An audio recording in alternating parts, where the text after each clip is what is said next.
Olá, um ótimo dia para todos vocês, que Deus os abençoe e os guarde. Hoje vamos dar continuidade aqui ao estudo do Reavivado por Sua Palavra, com o título Maná da Esperança. Hoje vamos ler aqui o capítulo 32 do livro do profeta Isaías. Espero que vocês estejam gostando da leitura deste livro tão importante, que refletiu tantas coisas, evidências do passado que aconteceram e de tantas coisas que ainda vão acontecer. As profecias do profeta Isaías, elas são atemporais. Elas foram tanto para o tempo dele, para o tempo do Messias, mas também para o nosso tempo. E é só nós estudarmos corretamente a palavra do Senhor que tiraremos aqui lições importantíssimas. Espero que vocês estejam gostando. Se você está gostando aí da leitura do capítulo do livro de Isaías, escreva aqui no comentário o que vocês estão achando, se vocês estão tirando lições importantes também. Não leiam só comigo 10 minutinhos por dia, 12 minutos. Depois faça uma reflexão, leia todo o capítulo com bastante carinho e tenho certeza que Deus falará mais ainda ao seu coração. Então, antes de nós começarmos aqui o estudo de hoje, do capítulo 32, convido vocês a compartilharem essa mensagem nas suas redes sociais, para que outras pessoas do seu convívio também possam estudar a Bíblia junto conosco e, assim, também tomarem decisões ao lado de Deus. Vamos, então, agora a uma oração. Pai que habita nas alturas dos céus, louvado e exaltado seja o teu santo nome. Muito obrigado, Senhor Deus, por mais um dia de vida que o Senhor nos concede e pela oportunidade que temos de poder estudar a tua palavra. Que o Senhor hoje novamente possa falar o nosso coração a ponto de tomarmos decisões ao teu lado. Abençoe cada filho teu, onde quer que eles estejam, em nome de Jesus. Amém. Bom, o capítulo 32 do livro de Isaías, o título dessa mensagem é Um Rei Governará. Tem aqui nesse capítulo 20 versos, nós vamos meditar um pouco e vamos tirar aqui algumas lições importantes, tá? Capítulo 32, verso 1 em diante, vai falar aqui sobre o estado messiânico do Rei da Glória. Então vamos lá. Eis aí um rei que irá reinar com justiça, e príncipes que irão governar com retidão. Cada um deles servirá de esconderijo contra o vento, de refúgios contra a tempestade, de torrentes de água em lugares secos, e de sombra de uma grande rocha em terra sedenta. Os olhos dos que veem não se fecharão, e os ouvidos dos que ouvem estarão atentos. O coração dos apressados saberá compreender, e a língua dos gagos falará com rapidez e clareza. O tolo nunca mais será chamado de nobre, e do fraudulento nunca mais se dirá que é generoso, porque o tolo fala tolices, e o seu coração não só pensa em fazer o mal, para praticar a iniquidade e para proferir mentiras contra o Senhor, para deixar o faminto sem comida e o sedento sem ter o que beber. Quanto ao fraudulento, os seus projetos são maus. Ele planeja intrigas para com as palavras mentirosas arruinar o necessitado, mesmo quando a causa dos pobres é justa. Mas o nobre projeta coisas nobres e, pela sua nobreza, se mantém em pé. Falando aqui de um rei que irá reinar, né? É isso que ele está falando aqui. Provavelmente ele esteja falando aqui de uma grande reforma que o rei Ezequias praticou. Se nós voltarmos lá para o segundo livro das Crônicas, você vai ver ali no capítulo 29 em diante que o rei Ezequias fez uma reforma maravilhosa, queridos. O rei Ezequias praticou uma reforma maravilhosa, tirou todos os postes ídolos, ele fez uma reforma tão grande que o povo voltou aqui as festas, principalmente a festa da Páscoa, a observar a festa da Páscoa, coisa que fazia tempo que eles não observavam mais. Fez uma reforma tão grande que o povo, quando voltou para casa, ali no capítulo 29, 30, o povo, quando voltou para casa, voltou fazendo reformas esplendorosas, queridos. É bem possível que a reforma que Ezequias fez, é bem possível não, é certeza que a reforma que o rei Ezequias praticou devido a tanta idolatria que o seu pai, o rei Acaz, praticou no meio do povo de Deus, tenha parado, é isso mesmo, tenha parado o juízo de Deus, a ponto de o povo ter um tempo de refrigério. Os assírios, eles cercam Jerusalém no ano 701, eles tentam invadir Jerusalém, mas Deus, com sua mão poderosa, Deus consegue, aliás, Deus, por causa da reforma que o povo fez, Deus, através do arrependimento do povo, Deus parou a avalanche de destruição que viria naquele momento. É certo que cerca de 10 anos depois, mais ou menos, um pouco mais ou um pouco menos, aconteceu ali a destruição de Jerusalém, a invasão de Nabucodonosor contra o povo de Deus. Então, é certo que o povo fez algumas reformas, mas logo em seguida eles voltaram de novo à idolatria. Nós, seres humanos, se nós não estivermos sempre em jejum, oração, buscando a Deus o tempo todo, a gente vai ter sempre altos e baixos. Deus não espera que a gente tenha altos e baixos. Deus espera de nós que a gente sempre se mantenha num equilíbrio emocional, espiritual e moral. Deus espera isso de nós.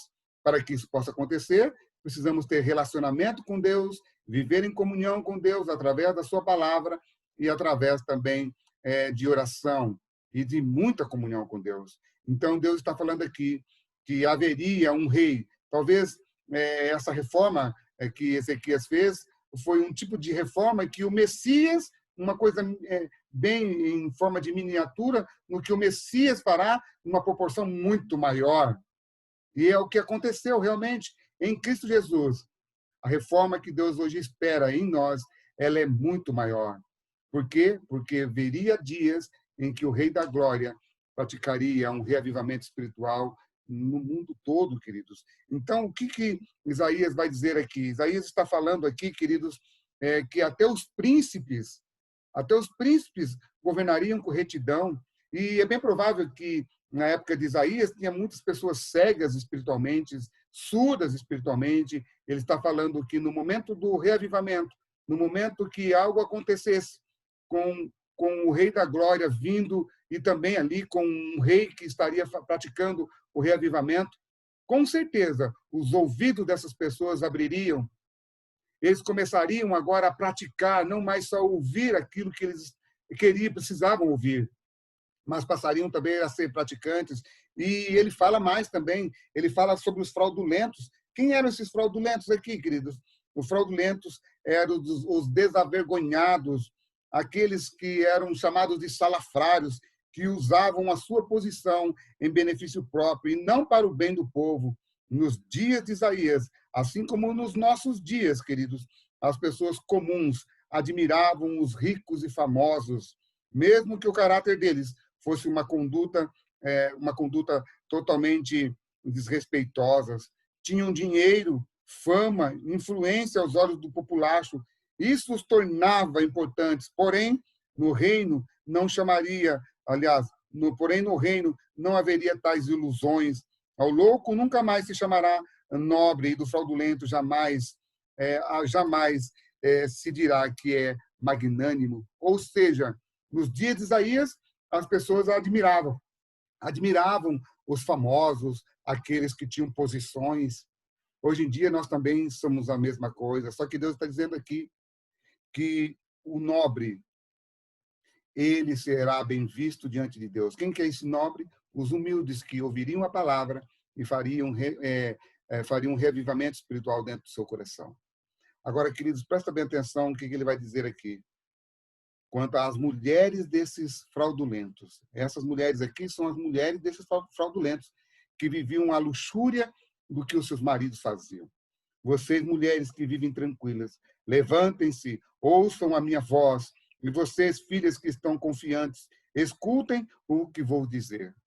Parece que elas viviam numa mornidão por causa da sua luxúria.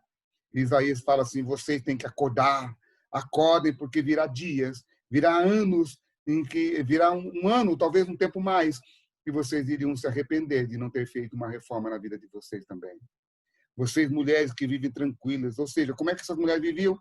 Falso senso de segurança. Dinheiro, às vezes, traz falso senso de segurança. Luxúria traz falso senso de segurança. E Deus está falando aqui, vocês precisam fazer uma reforma. Tirem as suas roupas, fiquem nuas. Nudez aqui não era tirar toda a roupa, não. É tirar aquela roupa luxuosa de cima e se vestirem de vestirem de panos de saco. É isso que ele diz. Chorem. Pratiquem jejum. O palácio será abandonado, o palácio de vocês será abandonado, a cidade populosa de Jerusalém ficará deserta. E isso aconteceu, queridos. Mas agora aqui, quero dedicar 2, 3 minutinhos para falar com vocês sobre a paz mediante a justiça. Deixa eu falar uma coisa para vocês, queridos amigos. Justiça, a paz, aliás, a paz não vem no meio onde tem pessoas fraudulentas. Paz só vem mediante a uma justiça. E é isso que ele vai dizer. Isso será assim até que se derrame sobre nós o Espírito do alto. Então o deserto se tornará em pomar. Aqui ele está falando do Espírito derramado sobre Jesus Cristo. O Espírito foi derramado sobre Jesus Cristo e o Espírito Santo também foi derramado sobre o povo na época do rei Ezequias, ali quando ele reina, quando ele faz ali uma remoção de todos os postes ídolos, quando ele faz um reavivamento espiritual muito grande, o Espírito foi derramado em miniatura ali. O Espírito foi derramado também em miniatura lá no Pentecostes com os apóstolos, quando Deus derrama ali o seu Espírito, no capítulo 2, no capítulo 3 do livro de Atos. Só que Deus derramou tudo isso em miniatura. Em Cristo Jesus foi derramado todo o poder do Espírito quando ele é batizado ali nas águas, e ele então sai fazendo coisas esplendorosas. E ele diz, Jesus diz que aqueles que hoje professam Cristo Jesus, e lá na frente, quando for derramado todo o poder do Espírito Santo para iluminar a terra de uma maneira esplendorosa, Deus vai ver frutos maravilhosos acontecendo na vida do ser humano. Ou seja, todos esses derramamentos que teve do Espírito Santo foram apenas miniaturas do que vai acontecer quando Jesus voltar. Para quê? Para que aquele que hoje vive em tribulação possa viver em paz. Mas não basta você esperar a chuva serôdia quando Cristo for derramar antes da sua vinda. Hoje ele já está derramando o seu Espírito Santo para todos aqueles que vivem em retidão, para todos aqueles que vivem hoje em justiça diante de Deus. E aí ele diz assim, o efeito da justiça sempre será a paz. Paz sem justiça não é paz. Paz onde tem... Quando você diz que você está vivendo em paz, onde tem pessoas fraudulentas, onde tem pessoas que governam, talvez uma igreja, talvez um país, são pessoas corruptas, o povo pode viver paz, mas uma falsa paz. Paz só há em Jesus Cristo. E paz tem um nome, paz é Jesus Cristo. Que Deus te abençoe e te guarde, e que todas as lições que Deus está dando para esse povo, dizendo para eles, olha, depois do juízo, sempre virá a paz. Mas saiba que diante do juízo de Deus, Deus está tirando um remanescente. E que esse remanescente possa ser você, possa ser a sua família, possa ser eu e a minha família, e que possamos, através de tudo isso, viver em paz, em comunhão com o Rei da Glória. Bem-aventurado, o último verso 20 diz, são vocês que semeiam junto todas as águas e deixam os bois e jumentos pastarem em liberdade. O que ele está dizendo aqui? Ele está dizendo que um dia a paz que hoje nós procuramos, ela será eterna em Cristo Jesus. Que Deus te abençoe e te guarde. Amém.